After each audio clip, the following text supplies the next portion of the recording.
What up, Gromies? Alright, check it out. Hey, yo, what up? The name is NerdGrows. I got the buttery turf flows, the way I make these herbs grow. This one's for all my tent homies and my earth hoes. Yo. Wait, what are you doing, man? What? Start the podcast. Alright. What up, y'all? Episode 29 of NerdGrows. We're almost there. We're almost to 30. Can you believe it? I feel like it was just yesterday we started this shit. Hope everyone's having a great week. I am pressing rosin all day today. So my friend had a plant that he got a shitload of bud off of, but it was like very, very airy and stringy. So he gave me a gallon freezer bag full, and I've just been slowly pressing it all into rosin for us. It's coming out pretty good so far. I actually had Grateful had to stop by and show me how to use the rosin press because I was getting like no yields. And come to find out, I was like packing the bag wrong, but we'll get into that more later. Next, I want to thank everyone who participated in our ashtray giveaway and sale. Congrats to Howling Buds for winning the ashtray. They look great. I love mine. I was going to say I've been using it all the time, but I've actually only been smoking rosin for the past week or so. I've had 2 joints in the past 9 days, which usually I smoke about 1 a day. However, Grateful hooked me up with some of his tangy rosin, and then I also found at the dispensary they had hella jelly on clearance. And, you know, I've always wanted to try it, and goddamn, that rosin is so crazy. You like exhale, and then you can taste the sugar on your lips, kind of like when you smoke clove cigarettes.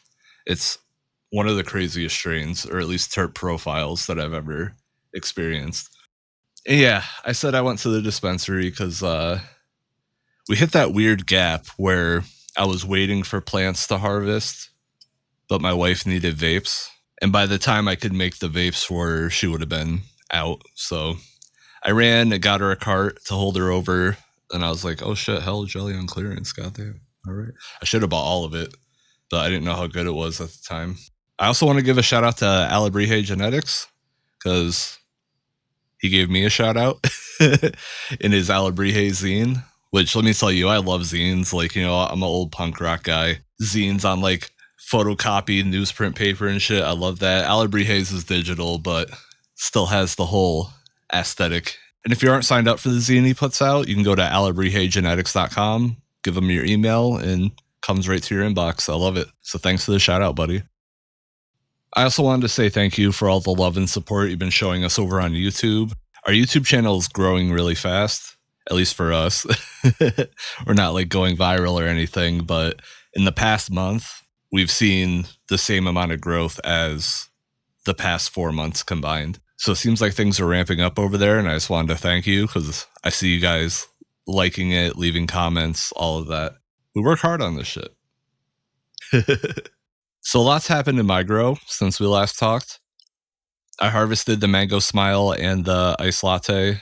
It's going well. Smells good at least. I haven't smoked any of it yet.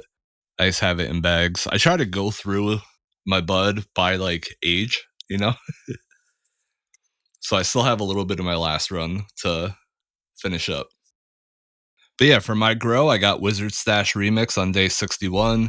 It's just stacking on buds. It looks awesome. I was kind of shitty about watering last week. I was just really busy. So I did get a couple dead leaves here and there, but I got everything straightened out now. It's looking good. And yeah, about 2 to 3 weeks left? Just stacking on buds, looking pretty. I got Permanent Holiday on day 58. Like I said, this is my biggest plant ever. It's in a 5-gallon pot, and I think I might have fed it a little too late because it definitely has some sort of deficiency going on, a lot of yellowing going on. But the buds are stacking on and everything. It looks good.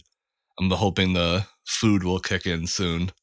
I'm still trying to get used to the timing of top dressing, especially with these 2 plants being way bigger than anything I've grown before. I feel like that's kind of something, it's like, yeah, you can get used to watering and feeding, but as you get better, the plants get bigger. They're going to need more food, more water. And then you got to adjust, and then you get better and the plants get bigger and you got to adjust. And I don't know. I'm trying, y'all. No, it's going well. And then for my new run, I'm doing Frogception version 1 and Frogception version 2. And I'm really excited for those. Version 1 is on day 6 and version 2 is on day 4. And they're looking good, little happy seedlings. Yeah, everything's going good in the grow. Nothing crazy. I honestly haven't been focusing on the grow as much because I've been doing other cannabis activities like pressing rosin, making vapes, drying everything, getting everything in the grove bags. The whole fun part that isn't just watching the plant grow for 2 months. So I got a new nectar collector, and I originally bought it for a friend because I was giving him rosin and he didn't have anything to smoke it with. But then when I went to go drop it off, I just stopped at the head shop and got him a nectar collector because this one hadn't come in the mail. So I'm going to keep this new one I got. It's really cool though. It's black silicone with like honeycomb print in it, and then it has a gold bee on it. But the really cool thing about it is you can take the tip off and reverse it and put it inside of the stem, and then it comes with a cap so you can like travel with it. Seems pretty cool. I haven't used it yet, but it would be good for like on the go kind of thing. I actually got it on Amazon, and it's funny, you can't sell paraphernalia on Amazon, but people do anyways. So it actually, since it has the honeycomb print and the bee on it, it was actually sold as like one of those like honey wands, and it looks like one. When you put the cap on it, it looks like a honey wand. So I'm like, all right, I see what you're doing there, dude. Thanks for the hookup.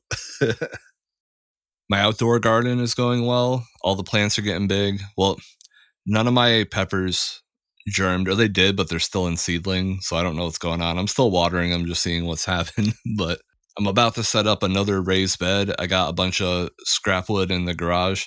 I actually used a bunch of it. My son's toy barn broke, and he wanted a new one, but they're like $50 at Target or Walmart.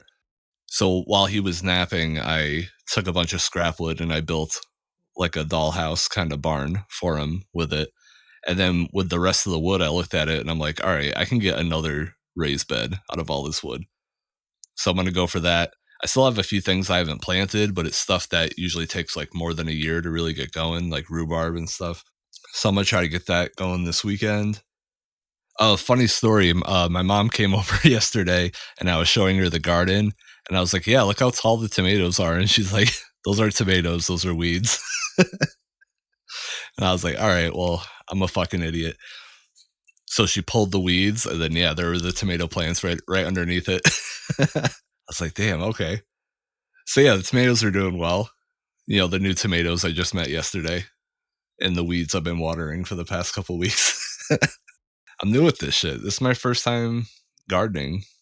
You think I'm 10 months into growing? So this is all new to me. A lot of it's experimental. I haven't used it yet, but I did finish making my IMO box. So what I did was I took a 1x1 raised bed that I bought, like a little plastic one, and then I laid out hardware cloth, and then I put the raised bed on top of it, and I cut holes where the feet are, so that way I could pull the hardware cloth right up to the bottom, and then I cut the corners of the hardware cloth off. Hardware cloth off. That sounds great. Welcome to this year's annual hardware cloth off. So I folded up the sides, and then I sealed up all the corners with zip ties, and it looks good. So I want to start getting into that, maybe do a run of that in the next week or so. It's just so hard to find the time. My wife and I work 5 jobs between the two of us. It's not even like we're struggling. We're just workaholics. We both have good careers. So yeah, I'm trying to like keep the podcast going, keep the YouTube going. I'm working 3 jobs. I'm trying to get the garden going, trying to keep my grow going. I just try to keep myself super organized so I can be hyper productive when I can. Fuck it, I'm gonna hit some rosin. I'll be right back. Ugh. Ugh. Okay, I'm back. So I didn't really know what I wanted to pick for my topic this week. So the first thing I wanted to talk about, and I know I covered this like a handful of episodes ago, but I just wanted to give a reminder. Please be really careful with who you interact with in the cannabis growing niche online. Now, obviously, if like a sketchy account that follows 300,000 people and has 8 followers and they're hitting you up asking for clones, like obviously don't do that. Or even just people asking you to mail them stuff that you don't have rapport with. Or the other way around, if someone wants to send you free stuff, make sure you know who they are. Make sure it's the real account. And the easiest way to avoid this is don't do any transactions with people you don't know that well. And if you are, ask around, ask your gromies, hey, do you know this person? Have you ever interacted with them? Have you ever mailed stuff to them? Have they mailed stuff to you? Kind of thing. And another thing, so everything I just described was for people you don't know or sketchy accounts that you don't know. However, there are charlatans out there that do have rapport in the growing community, and they do sneaky shit too. And I'm talking about a lot of breeders. Now, obviously, in the past, there's been drama with breeders, either like, calling the cops on their customers that they get into fights with, or their genetics being worse than what they're claiming. Which, don't get me wrong, there's nothing wrong with having bad genetics as long as you're upfront. Hey, I'm a new breeder, this is my first cross, this is my first F1 kind of thing. But there are a lot of breeders out there that have garbage genetics and act like they're hot shit. And another thing is influencers. Now, obviously, I do a podcast and a YouTube channel. Grateful and I do a YouTube channel together. So take what you want from this, obviously, because, I'm coming from the place of a content creator. So I'm sure I've said it before, but being a content creator has been my side job for the better part of a decade. I've actually been making websites my whole life, but I never, I hit a point, like I made websites when I was a kid for fun. I used to code video games for, when I was a kid for fun. And then, I had a period in my life where I kind of shied away from it. And then probably in my early 20s, I wanted to start making websites and making content again with the intention of making money. And then it took about another 5 years for me to get over the social anxiety to actually start doing it, because I was just convinced that the moment I posted anything, people were just going to flame me off the internet, Which isn't true. And don't get me wrong, I've had my share of haters like everyone else, but nothing impactful.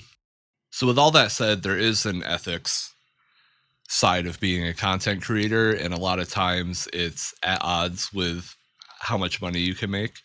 And for me personally, I've always tried to pick the ethics side over the money side.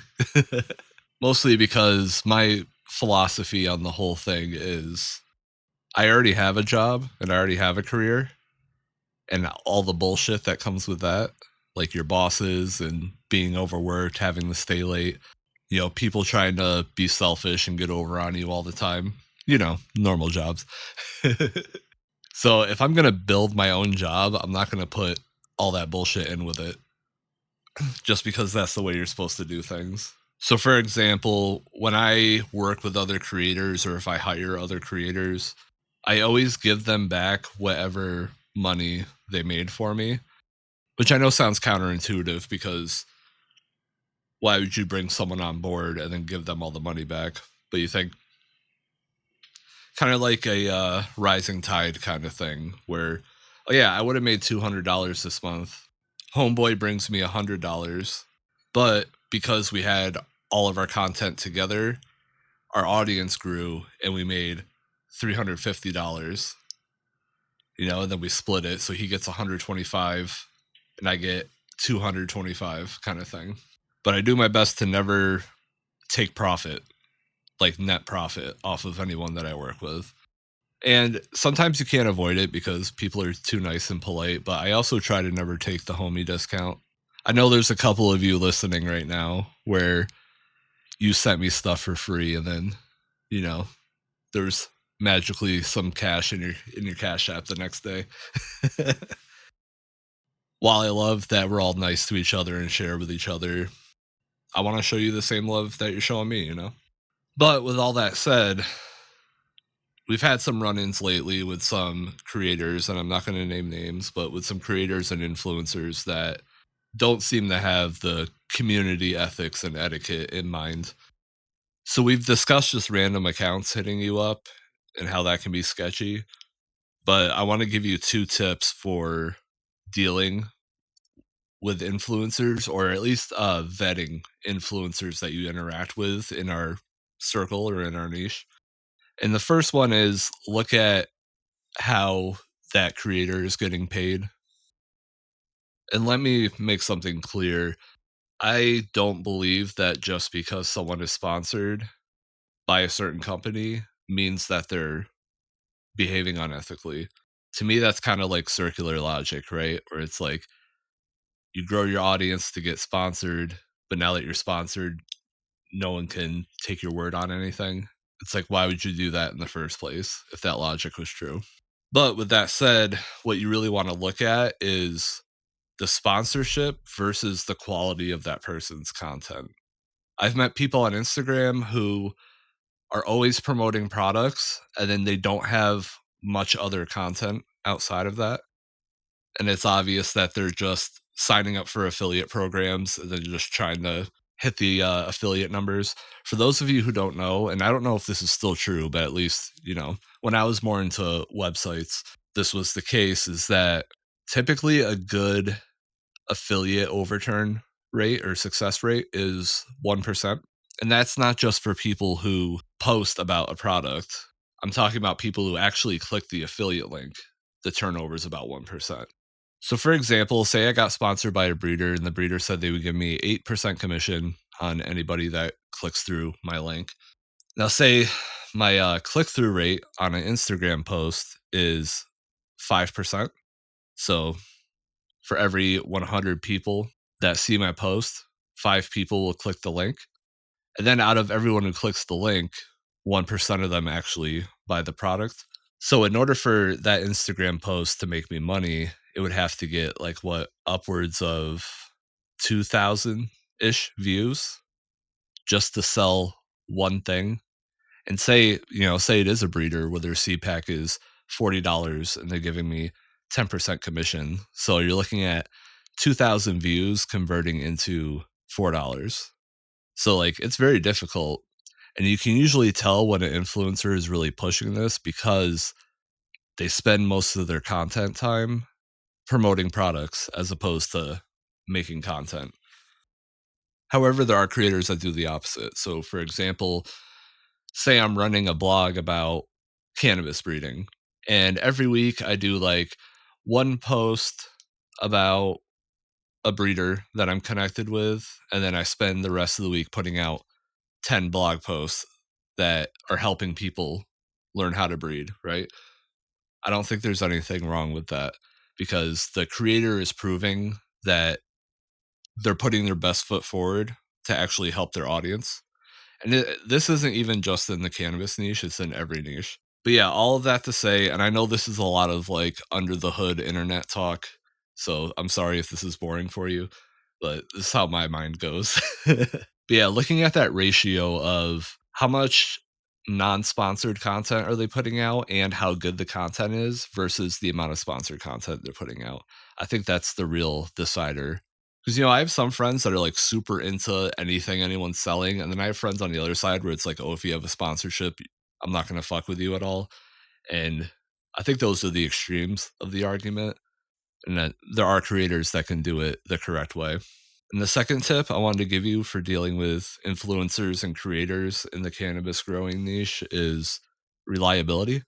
And this usually goes not for people promoting other people's products, but for people promoting their own products, such as breeders, people who make gadgets, etc.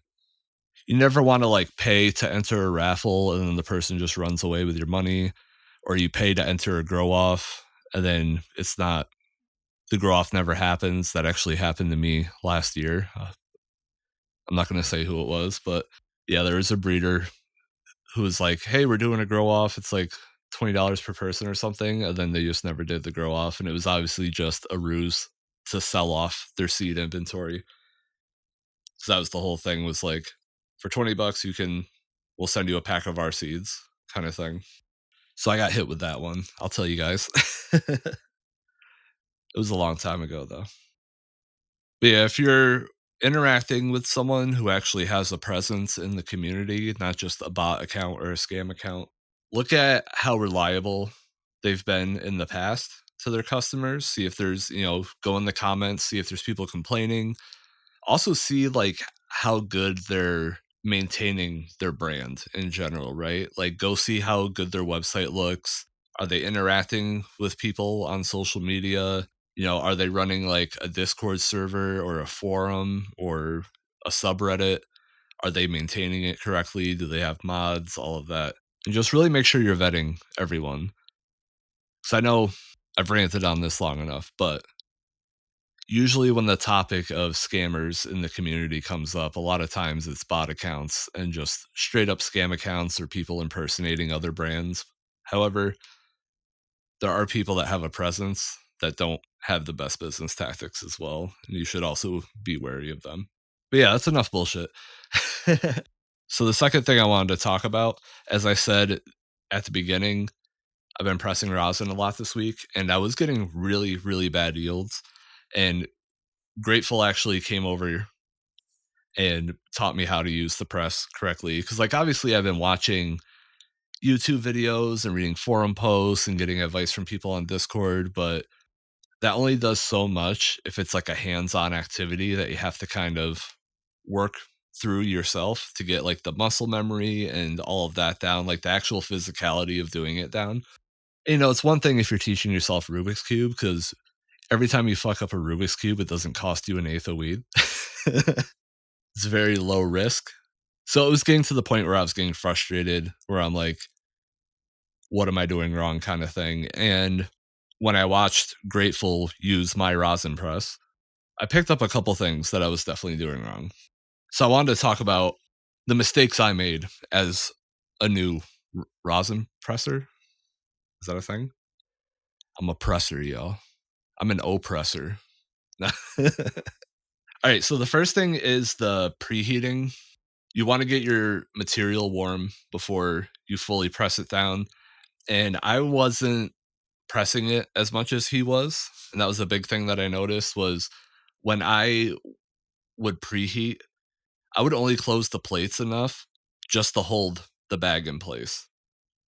I wasn't like really squishing it at all because I was like, oh, you're preheating, you're not squishing it. So I was squishing it 0%, where like Grateful had the plates like obviously not closed, but like pretty small gap for the preheating process. So that's one thing that I changed about how I press rosin, and seems like I'm getting better results. So just to tell you more about what I've been doing, I ordered a bunch of little, like the little silicone tubs on Amazon. And actually, they're really, really small, which I should have thought about when it was like, they were like 100 for $12 or something. I thought they were going to be like the normal size ones that are probably like the size of, like a $50, a little smaller. These are like the size of my, my last pinky knuckle kind of thing. They're very tiny. So on my first 4 presses, I barely filled one up. And now that I've made the changes that Grateful showed me how to do, I'm filling them up. It takes 2 presses to like fill one up completely to the top. So that's like what, 600% increase in yield or something ridiculous. But that was the first thing, was squishing it a little more during the preheating process. Now I'm running mine at 205 degrees, and then I preheat for 30 seconds, and then I press for 3 minutes. If anyone has any other, I know everybody has their own little sweet spot for that. I'm at the point where I'm just trying to get the press itself down before I even start messing with any of those variables. So if anyone has any advice on that, hit me up. So the second thing I was doing wrong was packing the bag.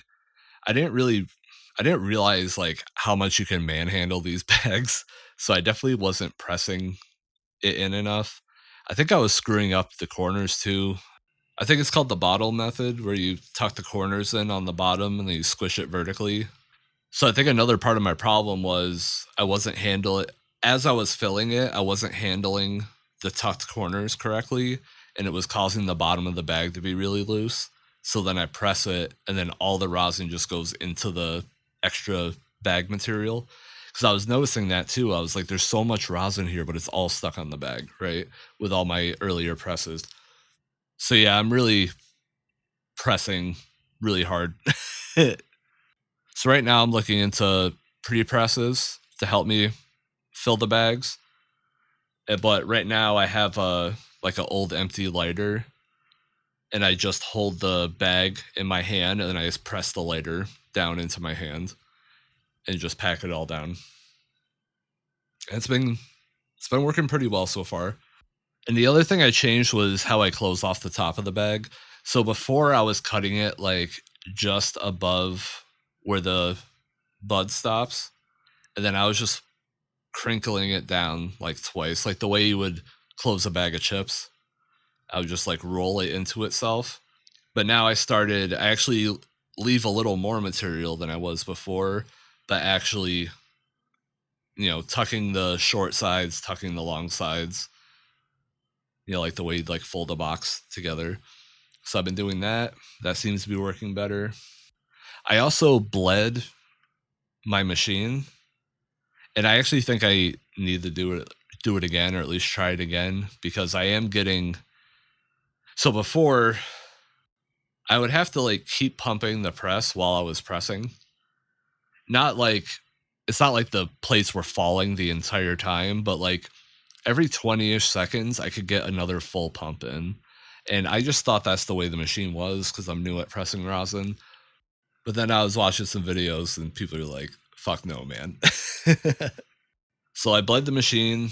There's a whole process to doing it, but the basics is that you turn the machine upside down and then open the release valve and then, let the air out of it and then close it, flip it back over. So I did that and it works really well. It'll actually hold a whole press without me having to continually pump the handle. However, it's still not perfect because I do get a gap between the plates, but instead of it happening in like 20 seconds, it takes like a couple hours now, which I guess is fine because it's not like if I'm not pumping it for hours, I'm obviously not using the machine. So, but yeah, those are all the main things that I changed about my rosin pressing experience. Shout out to Grateful for helping me out with that. And yeah, drastic increase in yields, and hopefully I'll get it a little bit better in the future.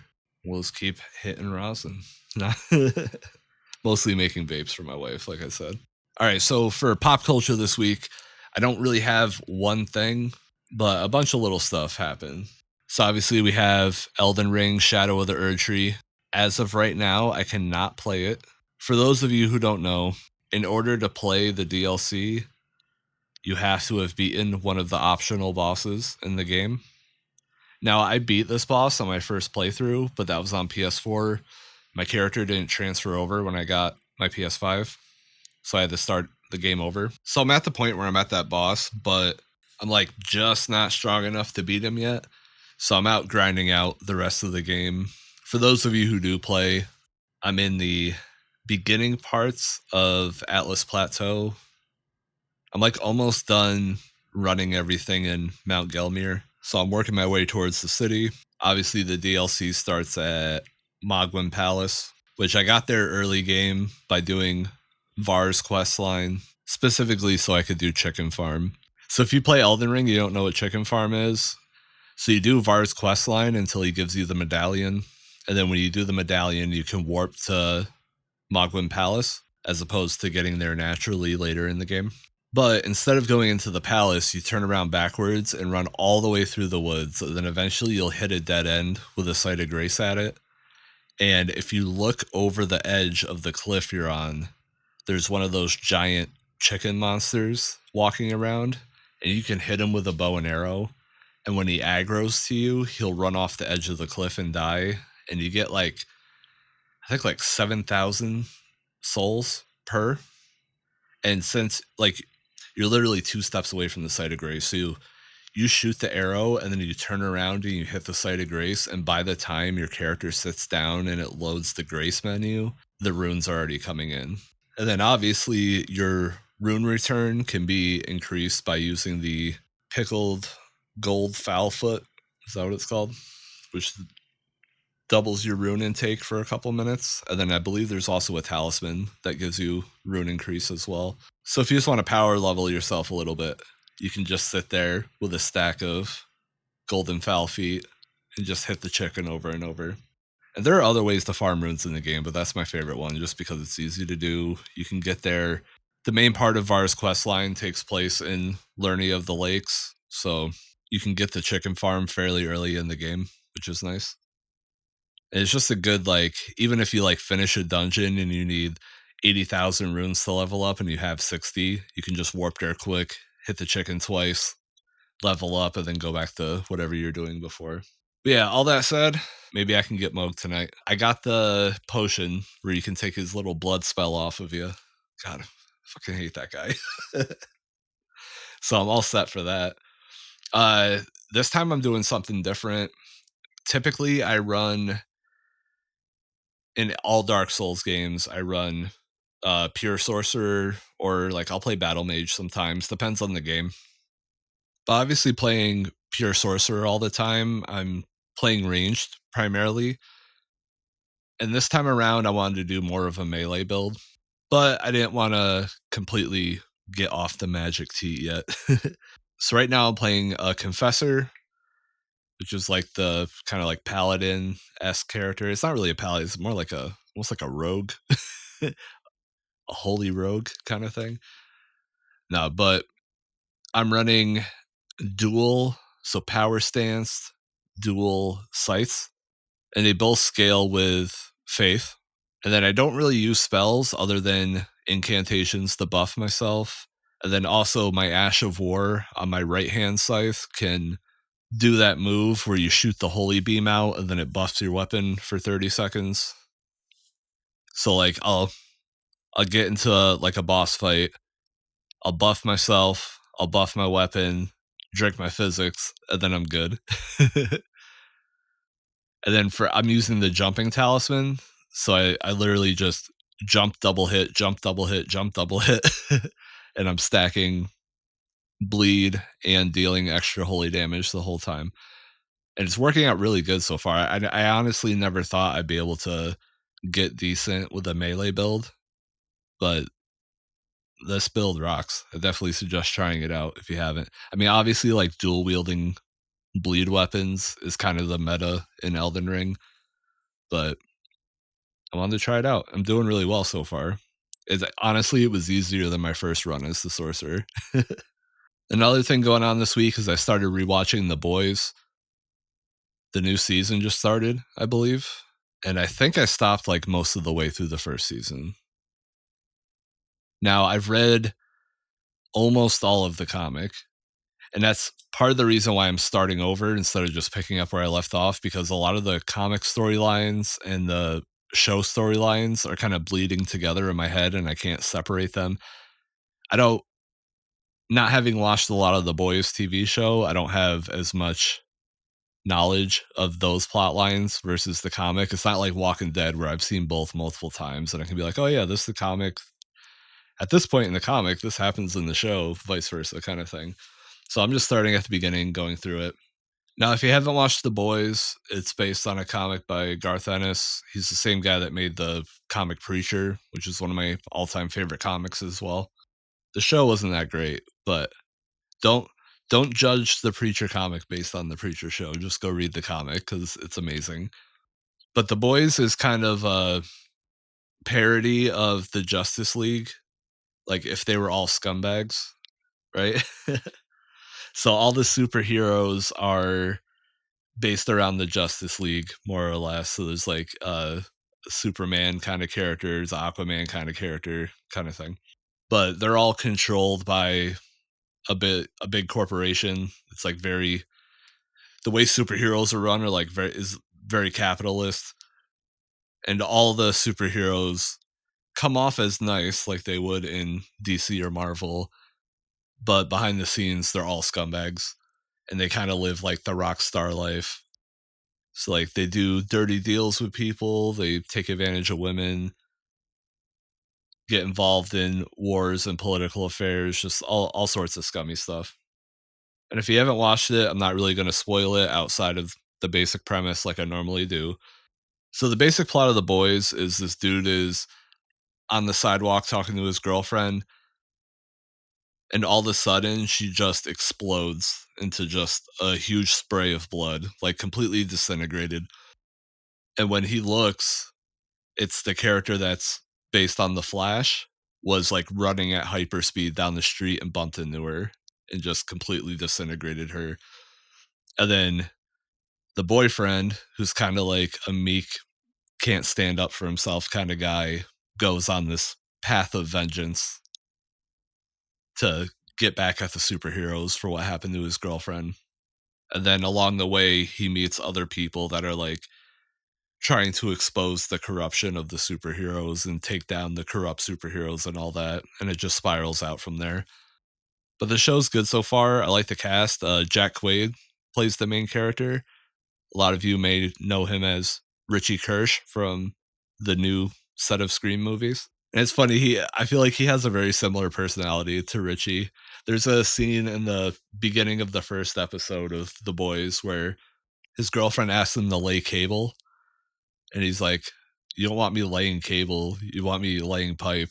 And it was this whole like, and it's kind of like this kind of witty, flirty conversation, and it really reminded me of Scream 6, where he's like, "Oh, you are my boner pills," to Melissa Barrera. But yeah, I'm having fun so far. There's other great people in the cast that I can't think of now. I think Simon Pegg is his dad, unless it's someone that I think is Simon Pegg, but I don't know. It's fun. Go watch it if you're interested. It's on Amazon Prime. It's a Prime original show. But yeah, that's about it for me this week. We're pressing rosin. We're being safe on the internet. And we're getting ready for some new Elden Ring. All right. Till next time. Peace, y'all.